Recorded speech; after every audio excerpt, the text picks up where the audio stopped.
there, folks. My name is Emily. And I'm Elt. And we are, Oh My Word, a podcast where we discuss books, movies, musicals, and TV shows and share the content with you in hopes of promoting more clean content and in hopes of helping you become a more informed consumer. We even have an easy guide to help with that, and that's our pearl clutching skill. Because we just know that everyone is sitting there with their gorgeous pearls on right now. And you're like, oh no, am I going to be clutching these all the time that I'm going to be reading, seeing, watching, whatever, fill in the blank. So you can just look at our handy guide for violence, language, and romance on a scale of 0 to 4. How many pearls are clutched? 0 means no pearls clutched. 4 means all pearls are being clutched. Run for the hills, holding your pearls. Exactly. And this was done, usually Elt shares this information, but we really took a lot of time figuring out these pearl clutching scales. We clutched a lot of pearls. We clutched real pearls. We clutched some fake pearls.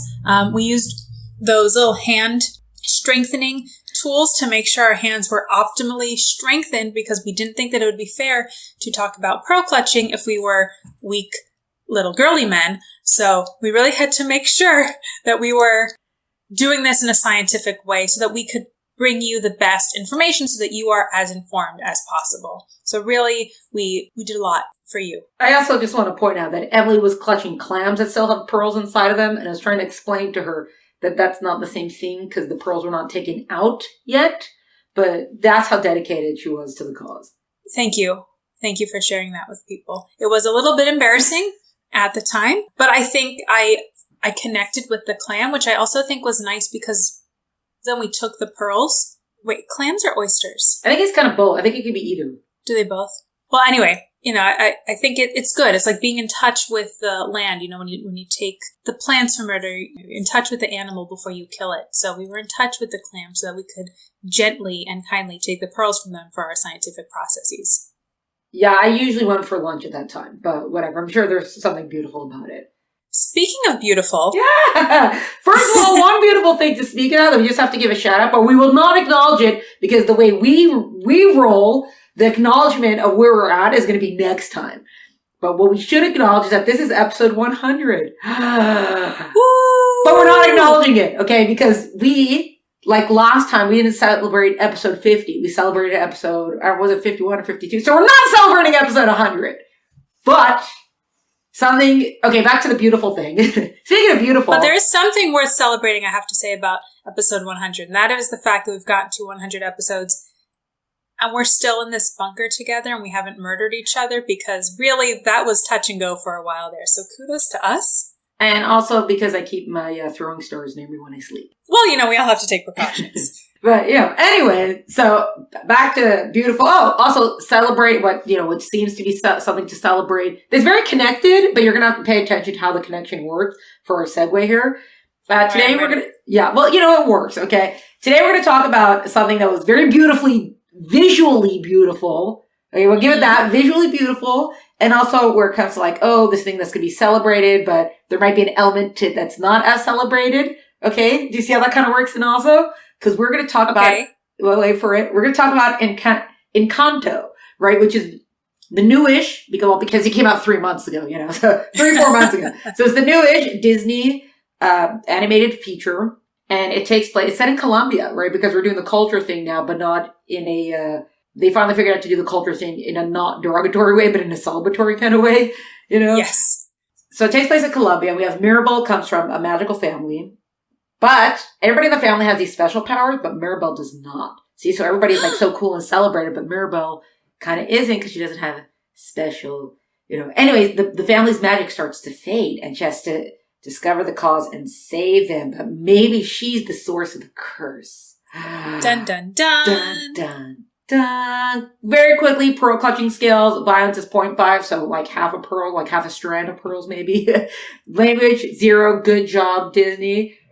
Romance kind of 0.5, 1-ish. 0.5, 1-ish. There is a kiss there somewhere. So there's a kiss and there's a storyline about a sister getting engaged and so it's there, but it's not the essential, it's not a romance story like Beauty and the Beast or Aladdin or Cinderella where the romance is a little bit more central to the story. It's a side character. It's not Mirabelle who's involved in the romance. You know, if there is a kiss, and there is a kiss, I think it's got to be a 1 and not a 0.5, according to our highly scientific scales. I know everyone is very worried about it, so that's what it is. So we got 0.5 for violence, language 0, romance 1. Good job. Good job, Disney, for not going psycho with this stuff. Especially on the language thing. Yeah, that's true. They always try to sneak something in, usually. Oh, they always usually, yeah. But this one's rated PG. I wonder what the last Disney movie that was rated G. And I know sometimes they re-rate things also when they're re-released, so it's possible that like Beauty and the Beast is now rated PG, even though I'm sure at the time it was G. I mean, I can picture in my head watching all of the previews for the next Disney movie, and it would always say, rated G for all audiences, because they were always trying to make it, but at this point I think PG kind of is the new G. Not that there are no kids movies that are G, but just because they put in stuff, like sometimes, it's a little bit scary, first of all, so that I think can bump up ratings a little bit. But sometimes they'll put in like potty humor and things like that, which make it PG, which is unfortunate because it's so unnecessary for telling a story. But like, I wonder, Snow White, if they re-rated it to be PG because the huntsman tries to kill her and the poison apple. So there could be a little, I could see the scariness bumping up the ratings. I don't know for sure. Well, don't forget, they always keep changing what can be done in the ratings, right? They keep PG used to know that PG, like PG-13 now, you're allowed to drop an F-bomb. Then we spoke about a film that dropped 2 of them because they snuck it in there. Oh, they got it in there and they still got the PG-13 rating. So we're so used to saying, oh, PG, it must mean whatever, but they kind of change what the standards are for it. So that's true. Yeah, that's why our pearl clutching scale is still so important for everyone to use. Right. Exactly. Because the pearl clutching scale does not change. Right. By the way, just as a point of information, I went online just now on IMDb to try to find what Snow White was rated, just for fun. And I typed in Snow White. The first 2 recommendations that came up were Disney's Snow White, but not the original, the one that's coming out next year in 2023, and then Snow White and the Huntsman. So the original Snow White didn't even rate to be in the top. Like, I have to go to more title matches to find Snow White, which I just think is an absolute travesty. Wasn't it considered like one of the best of animated films when it came out or something like that? Was that Snow White or which one was it? Well, it was the first feature-length animated film. Oh. So yeah, I knew there was something unique about one. Yeah, okay. And it won an honorary Oscar. They made a full-sized Oscar and 7 tiny Oscars for Disney. It's still considered one of the greatest. I don't think just because it's the first. I think also because it's well done, but it did also establish the fact that stories could be told in this way, and the fact that it's not at the top of IMDb is an atrocity. Well, I forgot that they're doing the one that you're referring to is that the live action that they're doing next year, but then there was like a whole controversy about it because they were going to have 7 dwarves. Then Peter Dinklage was like, oh, have I not done enough work? And then all the dwarves, people who are they're dwarves and their actors were like, you just screwed us over because now Disney's like, we're going to re-examine if we're actually going to have dwarves in this now. Maybe we're going to have other kind of people in it. And they're like, you took away our one chance. Like, right? Yeah. Isn't that what something like that just happened recently about that? That did just happen recently. And I know we're not talking about Snow White, but since we're now on this tangent, 2 things about it. First of all, the fact that Peter Dinklage doesn't know the difference between a mythical dwarf and a real person dwarf, like, yes, they're the same word, but they're not the same thing. So Snow White has 7 dwarves, which are mythical little characters with beards that mine, or they're also dwarves in Lord of the Rings, right? That's a mythical character. And then there are real people with dwarfism, but they're not the same thing. They just happen to have some similar characteristics in that they're small. But that was stupid. Also, I'm pretty sure that Peter Dinklage just wanted to be in the news because he had a new movie coming out and he wanted to be forefront because he's doing a new version of Cyrano. This is totally my own analysis of the situation based on nothing, but he was in a new version of Cyrano de Bergerac, and I can't imagine that Cyrano is exactly the most compelling, perhaps to some audiences who aren't as well-versed in classic literature and plays, so maybe he was just trying to get his name back out there so they could say, Peter Dinklage, whose movie Cyrano, came out last week. Did anybody even know that movie came out, though? Oh, well, whatever. Well, that's what I'm saying. They do now. Anyway. I prefer to think he didn't realize what the outcome of saying something like that was, because on the one hand, you're trying to say, like, oh, don't don't make fun of certain people, et cetera, et cetera, et cetera. But if you really just took away these guys' shots at being cast in a film, then you did more harm than good with what you said. So who knows? But anyways, back to Encanto. Back to Encanto. So for a lot of people, it's very exciting because the music and lyrics are by Lin Manuel Miranda.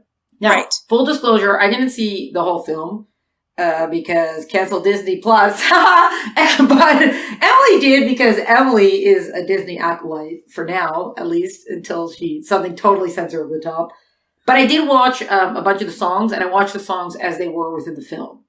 So I got a vid, and also you could not escape the advertising vid. I was somewhere, I think it was an airport where I walked into, not intentionally, I was trying to get from one terminal to another, and I just walked into an Encanto Wonderland, where it was oh, I see what's going on. And I spoke to a few people, well, someone told me about this, I got the whole rundown. So I have seen it, and I heard some of the music of it. So that's just full disclosure. So Emily will do most of the talking in this, maybe, but maybe not, who knows. But what I did see, I was a little bit underwhelmed from. Not visually, audibly. Yes. No, visually, it really was beautiful. It reminiscent of Coco in terms of the colors. I will say I'm getting a little sick, and I don't think I'm the first person to say this, but it's the first time I've really felt it, of this new animation style that Disney does. You know, the very big eyes and everything's big and rounded. Similar to Frozen, similar to Luca, Coco even. A lot of the characters are starting to look very similar. And even Moana, I mean, they're different. Each specific character has some unique characteristics, but the overall animation style hasn't changed, which I guess is maybe not unusual if you look at Disney movies from 101 Dalmatians through Robin Hood, all have a very similar animation style. But that was a budgetary issue, because that was sort of Disney's, technically their dark years, even though some of my favorite Disney movies came out during that time because of their simplicity in the animation, and the storytelling is straightforward and they use good stories. But they actually reused a lot of animation. But if you think before that, Snow White was very particular and was different from Cinderella, which was different from Sleeping Beauty, had its own thing. So each movie was given its own feel, its own touch based upon where it took place and the time that it was set. And it seems like that's not, I mean, in terms of color it was done, but anyway, all the characters are kind of looking the same these days. So maybe it's time for Disney to move on to a new kind of thing. And I mean, I guess in terms of the content, because that's why we're here first and foremost, right? It's a clean movie. And from that perspective, good job, Disney. Even though it's technically rated PG, I wouldn't rate it any differently from, like I said, Beauty and the Beast, which has that wolf scene, which is pretty scary.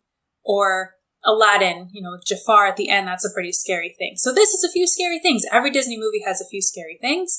But otherwise, in terms of appropriateness, cleanliness, age, right for kids and families, they hit all the marks of Disney. That being said, so content-wise, I think as oh my word, we can promote it and say, if you're wondering whether or not this is appropriate to watch with your family, yes.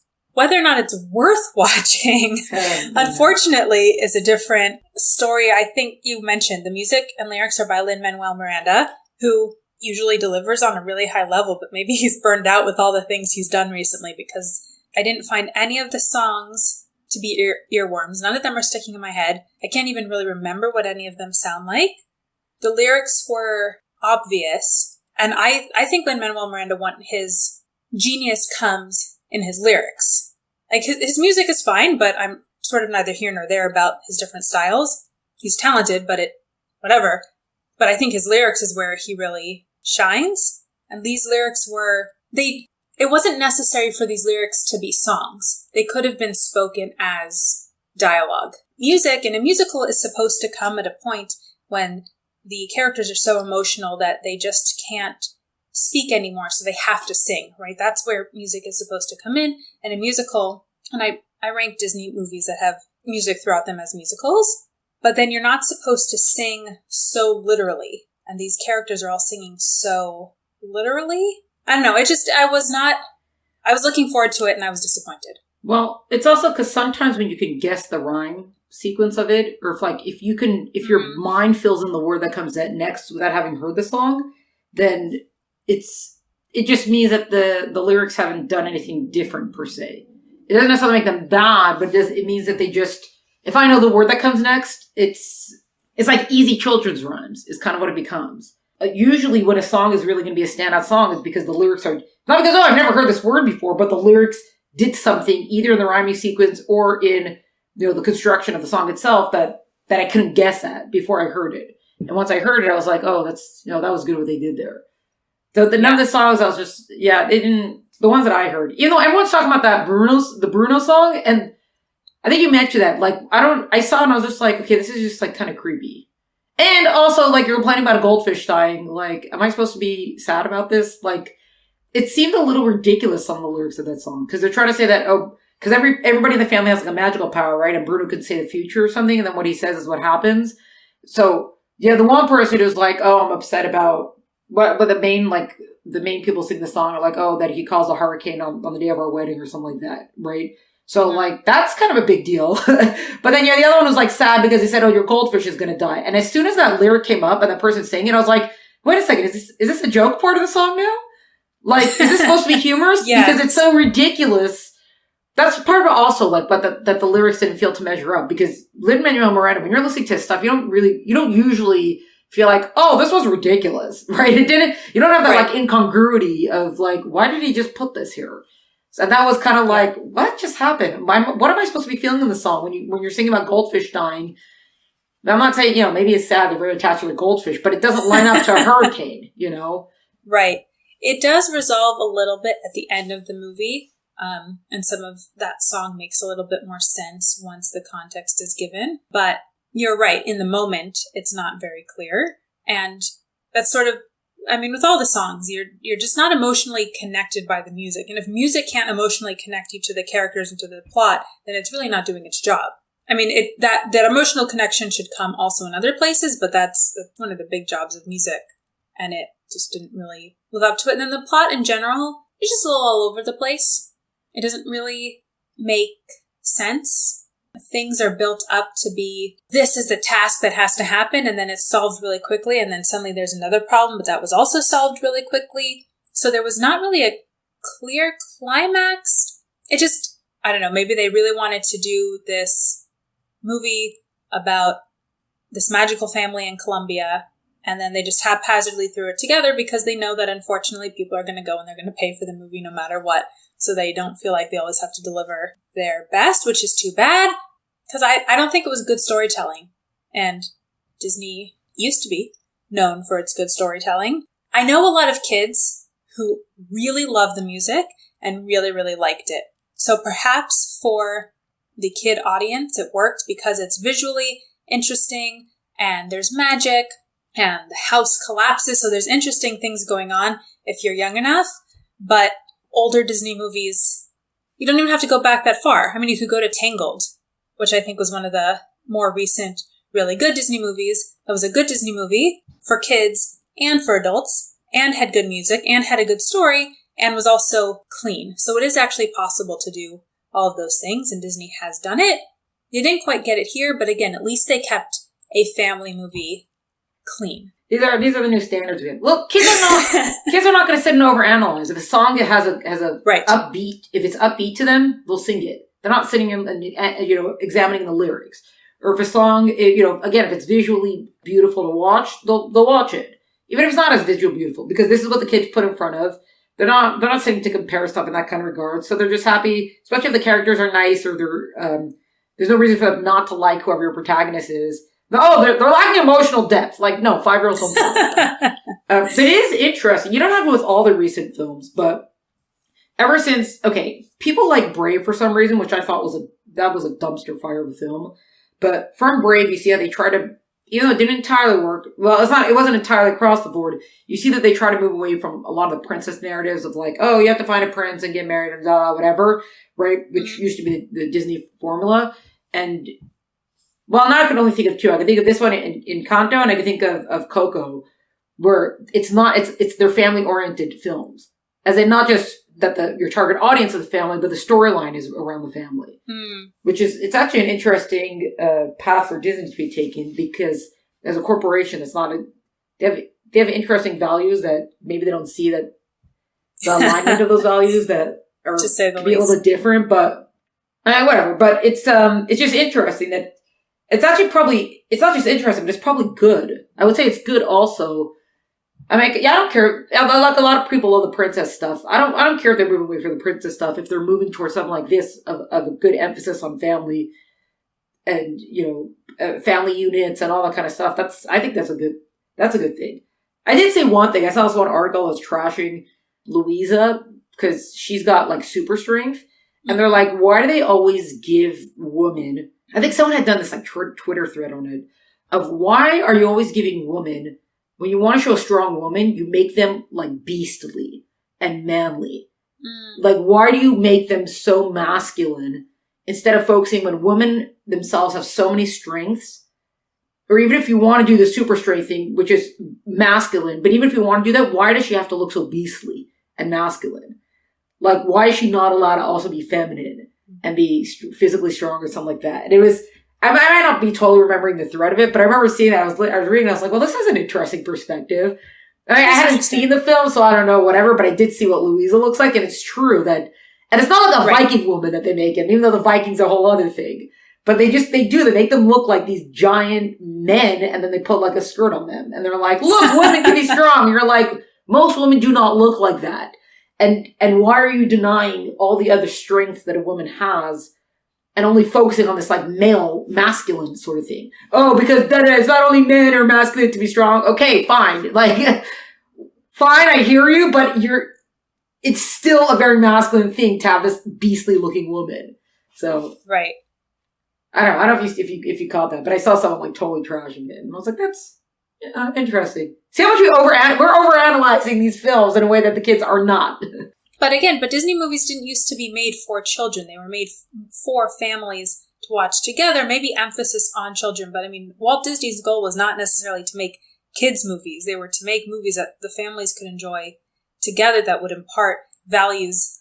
So the fact that some movies today are just a little bit more kid-focused, I think is a shame, because then maybe the parents just let the kids sit and watch it and they're not watching it with them. So they're not enjoying and talking about what they could learn. And by the way, I just have to push back on you a little bit because I know people always think of Disney as princess stories. But if you look at the entire canon of Disney movies, the majority of them are not princess movies.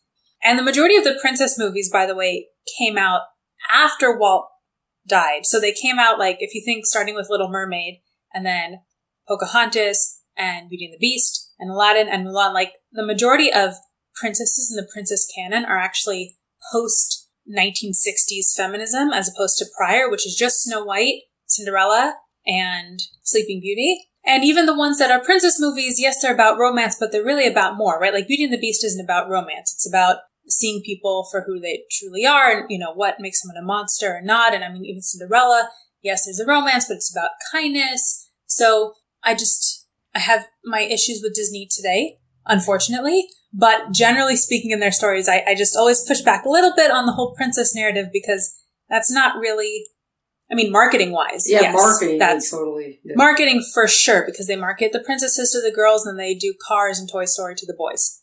But from an actual, looking at all the movies, because there's, Pinocchio and Dumbo, Bambi, Jungle Book, you could say they're an animal company as much as a princess company. So that's all.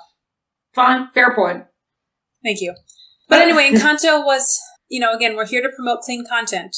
And from that perspective, they hit it. They did it. Well, I wonder if things might, well, I guess we'll see, but there's a difference between if a film is being shown in theaters, parents have to sit and watch it with their kids. But if they're streaming, they don't, right? Because you don't have to take them somewhere to pay for them. The streaming, you just turn on and you go take care of whatever you want to take care of. So right. I don't know if it will necessarily have an effect, but I wonder, because then you don't necessarily have to make sure that the parents are going to be sitting through the film anymore. The parents are going to be in and out of a room, but at a theater, the parent paid for their ticket, they're going to sit and watch it. Right. Well, even not, because you're not just leaving your 5-year-old in the theater, so. Right. We called it here. We said here, we'll see. Who knows? But we'll see what, maybe that's why, Netflix could do all that nudity in teen films, because it's not rated R, means that teens wouldn't get into theaters to see it. So streaming, who knows? That's our musings for today. Yeah, if you can call almost a half-hour-long podcast mere musings.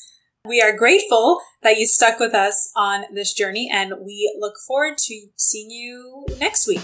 Cheers, peoples! Oh My Word podcast is brought to you by the Pearl Clutching Basement Dwellers at Oh My Word. Follow us on Instagram for updates at Oh My Word Podcast, or like and subscribe wherever you listen to podcasts. For full episode notes and details, visit eltenenbaum.com. Music is by Tim Berg. See you next time.